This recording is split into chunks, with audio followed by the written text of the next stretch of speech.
Assalamualaikum warahmatullahi wabarakatuh. Video kali ini adalah tentang ekonomi tiga sektor atau ekonomi tertutup dengan kebijakan pemerintah. Pengertian ekonomi tiga sektor adalah perekonomian yang meliputi tiga sektor. Yang pertama, sektor perusahaan sebagai produsen, yang kedua sektor rumah tangga sebagai konsumen, dan yang terakhir sektor pemerintah sebagai konsumen dan pemungut pajak atau pemberi subsidi kepada perusahaan dan rumah tangga. Dan dalam siklus perekonomian ada tiga sektor.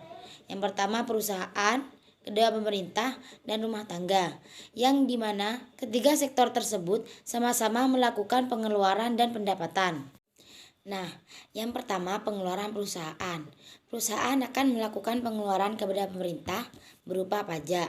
Sedangkan pengeluaran perusahaan kepada rumah tangga berupa gaji, upah, sewa, bunga ataupun laba. Yang kedua, pendapatan perusahaan.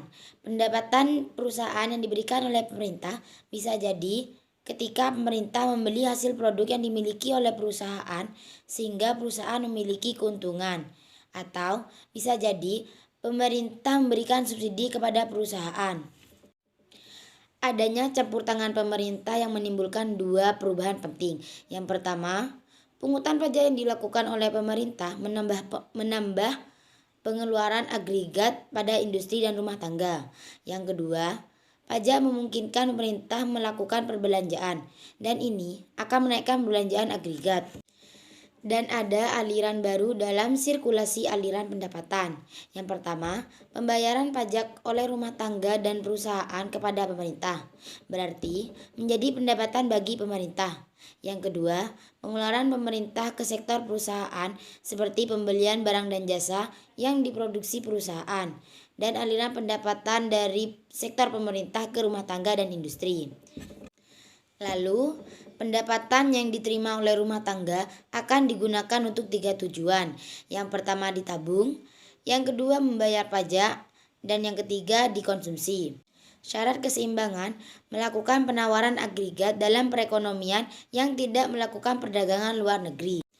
Lalu, ada dua pembagian pajak. Yang pertama, pajak secara langsung, yang kedua pajak secara tak langsung.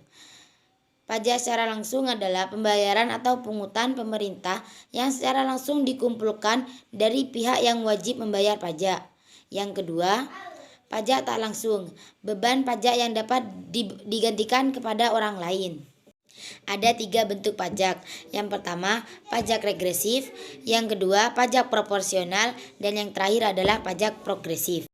Sekian dari saya. Apabila ada kesalahan dan kekurangan, mohon maaf. Wassalamualaikum warahmatullahi wabarakatuh.